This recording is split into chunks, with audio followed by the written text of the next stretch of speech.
Hey everybody, it's Janice with Creating Through Chaos, and today we're going to make a Valentine heart using some of the cutouts from Dollar Tree. So I grabbed one of those slatted hearts, the love scroll one, some paper from Hobby Lobby that came in a pack of scrapbook paper, some paints in maroon, white, green, and some brown wax. So the first thing I'm going to do is take this hanger off, and I'm going to lay it down on my scrapbook paper, and then I'm just going to trace it and cut it out.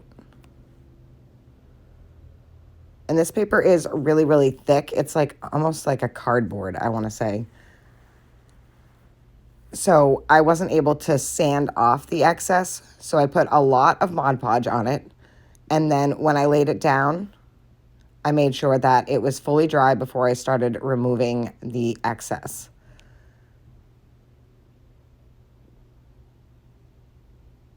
So instead of sanding the excess in between the slats, I actually used a box cutter knife and cut out the lines all the way down on the front.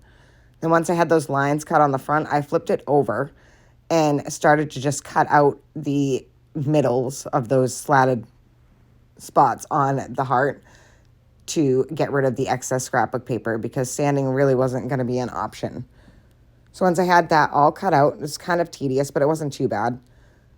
I used some of the brown wax to cover the plain wood that was, left over from in between the slats.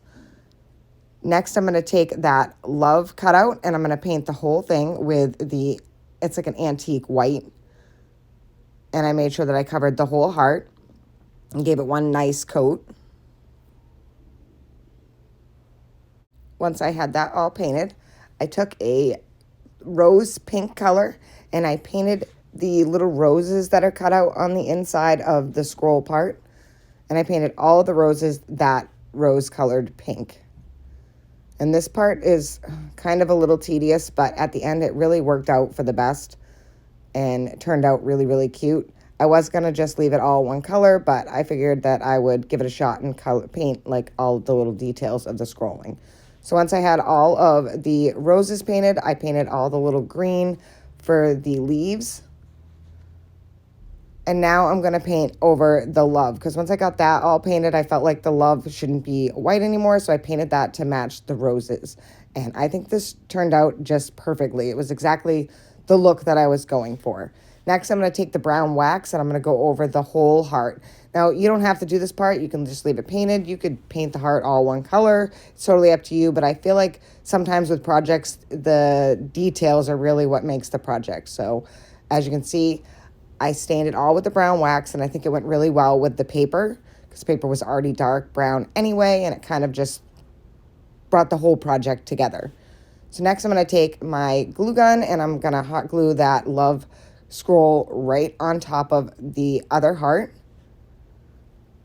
trying to make sure that it gets centered, pressing down really hard to make sure that all of those little pieces of the scroll get stuck.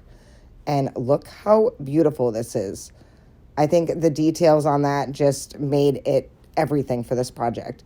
Next, I took some of it's like lace ribbon from Dollar Tree that I had pre-coffee stained, and I'm just going to tie that as a hanger. I just pushed it through each side of where the previous hanger was, and then I'm just going to tie it in a knot on either side, and I'm going to leave those knots on this side where you can see them because they're going to be part of the, look of the whole thing. And then I'm just going to trim them down so that they're shorter and not just really long. And I think those look so cute. Next, I'm going to add a little bow to the top of the heart. And this is using the same lace ribbon that was already coffee stained. And then I'm going to add a little button to the center of that little bow. And I think this just turned out so perfect. I absolutely love the way that it looks. I love that paper. I love that I painted all the little parts of the scroll heart. I love this project. Thank you guys for watching. I hope you enjoyed this project. I hope it inspires you to make one. And as always, don't forget to spread the chaos.